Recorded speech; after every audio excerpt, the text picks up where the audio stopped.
Hello बच्चों, कैसे हैं सब लोग? अच्छे हैं ना? तो चलिए हम लोग आज एक नए चैप्टर की शुरुआत करते हैं। और नए चैप्टर की शुरुआत करते समय में हम लोग ये जान लें, ये चैप्टर हम लोग शुरुआत करेंगे बीजगणित अर्थात अलजेब्रा। और ये जो बीजगणित है, इसका मुख्य आधार जो है वह संख्या कहाँ से चालू होती है और कैसे शुरुआत होती है, हम लोग बिल्कुल जड़ से समझेंगे, बिल्कुल एकदम निचले स्तर से समझेंगे।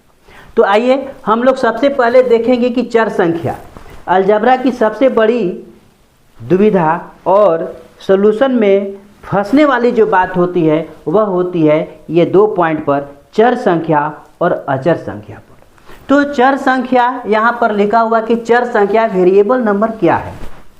तो चर यानी चलने वाली, स्पष्ट हो जा रहा है, ऐसी संख्या जो अपना मान हर स्थिति में अपने इच्छा से हम जैसा चाहते हैं उसके इच्छा से हम क्या करते हैं, बदलते रहते हैं। यानी जो भी संख्या है वह निश्चित नहीं है, हम जो चाह देते हैं वही वो संख्या बन जाती है, उसको हम क्या कहते हैं, चर संख्या कहते हैं। तो आइए चर संख्या किसे कहते हैं? नहीं तो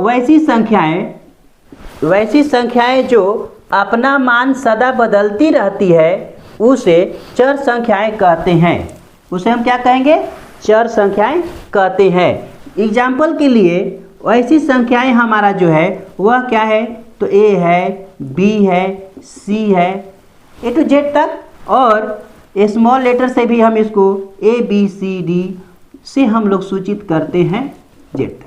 तो ये हमारी जो संख्याएं हैं कोई निश्चित नहीं है, कोई किसी का मान मालूम नहीं है। जैसे ए का मान हमको मालूम नहीं है, एक्स वाई जेड किसी का मान मालूम नहीं है, ए बी सी डी किसी का मान मालूम नहीं है। लेकिन हम यदि लिख दें कि ए बराबर 5 तो क्या हो जाता है, ए का मान 5 के बराबर हो जाता है, यानी 5 बन गया।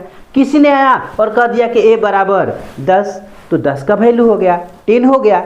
इस प्रकार से जो हम चाहते हैं वो मान इसको हम डालते रहते हैं, इसीलिए इसका नाम है वेरिएबल नंबर अर्थात चर संख्या, मान बदलने वाली संख्या, चलने वाली संख्या। अब आते हैं हम लोग अचर संख्या किसको कहते हैं, अर्थात कांस्टेंट नंबर। कांस्टेंट नंबर किसे कहते हैं? तो वैसी संख्याएं जो अपना मान कभी नहीं बदलती है उसे अचर संख्याएं कहते हैं। जैसे 1 2 3 अप टू इन्फिनिटी। यहाँ पर हम लोग क्या देख रहे हैं कि अचर संख्याएं वे संख्याएं होती है जो अपना मान कभी बदलती नहीं है, कांस्टेंट होती है, उसका एकदम निश्चित मान होता है। जैसे 1 2 3 1 2 3 4 5 6 इन्फिनिटी तक जो भी हम संख्याएं लिखते हैं इसका मान कभी बदलता नहीं है। अगर 1 लिखा है तो वह हमेशा 1 रहेगा, अगर 5 लिख देते हैं तो 5 रहता है। इस प्रकार से इसका मान बदलता नहीं है। इसके बाद आते हैं इस दोनों के बीच संबंध कैसे स्थापित होता है उसके बारे में हम देखते हैं। तो आइए हम देखें कि इस वेरिएबल और कांस्टेंट में किस प्रकार से संबंध स्थापित होता है। अभी हम लोगों ने सुना कि चर और अचर के बारे में जान गए। चलिए हम संख्याओं को लिख देते हैं। अभी हम लोग यहाँ पर लिखे थे चर, और चर में लिखे थे कि ए बी सी लेकर के हम लोग जेड तक, और अचर संख्या के उदाहरण में हम लोग अभी देखे थे तो उसमें आया था कि जैसे 1 2 3 इन्फिनिटी तक। अब आइए इस दोनों के बीच में हम देखेंगे संबंध क्या होता है और उसको हम क्या कहते हैं।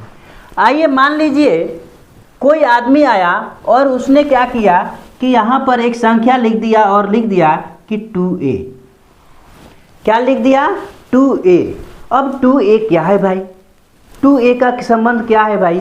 और तो यहाँ पर देख रहे हैं कि चर भी है और एक अचर भी है। जैसे 2 यहाँ पर अचर है, कांस्टेंट है, और a जो है यहाँ पर वेरिएबल है। अब 2 संख्या यहाँ पर है तो दोनों के बीच में जो है एक कांस्टेंट और एक वेरिएबल है, तो हमारा यहाँ पर क्या होता है, तो हम इसको कहते हैं गुणांक है। यहाँ पर ध्यान दीजिए 2 और a, अर्थात a का गुणांक जो है वो कितना कहलाएगा? 2 कहलाएगा। गुणांक यानी कोफिशिएंट। तो a का कोफिशिएंट जो है वो कितना है, 2 है। इसी प्रकार से अगर मान लीजिए कोई आया और 5y लिख दिया, तो यहाँ पर इसका अर्थ ये हुआ कि y का गुणांक जो है वह क्या है, y का गुणांक जो है वो क्या है, तो 5 है। अर्थात कहने का मतलब है कि वेरिएबल नंबर और कांस्टेंट नंबर के बीच जो संबंध है उसको हम कहते हैं गुणांक, और उस y के साथ में कितने बार गुणा हुआ है वही आपको ये दिखाता है कांस्टेंट नंबर। यानी वेरिएबल नंबर का जो है कांस्टेंट नंबर उसको हम कहते हैं उस संख्या का गुणांक। इस प्रकार से यहाँ पर हम लोग अभी एक संख्या को देख लिए, तो यहाँ पर देखने के बाद हम लोग अब जानेंगे कि ये संख्याएं तो हो गया। अगर मान लीजिए कि कोई इस प्रकार से लिख दे कि 2x + 5y, अब यहाँ पर भाई क्या है, तो यहाँ पर ध्यान दीजिए कोई बड़ी चीज़ नहीं है, यहाँ पर टर्म अभी आपको बताएंगे अगले क्लास में कि टर्म क्या होता है, कितने टर्म तक होते हैं, क्या होते हैं, कैसे होते हैं, सब बताया जाएगा। तो अभी यहाँ पर हम लोग देखते हैं कि 2x + 5y लिखा हुआ है, तो यहाँ पर देखिए जो है यहाँ पर 2 टर्म आए हुए हैं, 2 टर्म्स यहाँ पर हैं। तो 2 टर्म्स जब यहाँ पर है तो 2 टर्म्स में हम देखेंगे, पहला वाला में देख रहे हैं कि 2x है और दूसरा भाग में जो है वो 5y है। अर्थात x का गुणांक जो है वह कितना है, तो x का गुणांक यहाँ पर 2 है और यहाँ पर y का गुणांक जो है वह कितना है, 5 है। तो यहाँ पर स्पष्ट रूप से क्लियर हो जा रहा है कि कोई भी चर संख्या के साथ में जो कांस्टेंट नंबर होती है उसको हम कहते हैं गुणांक, अर्थात कोफिशिएंट कहते हैं।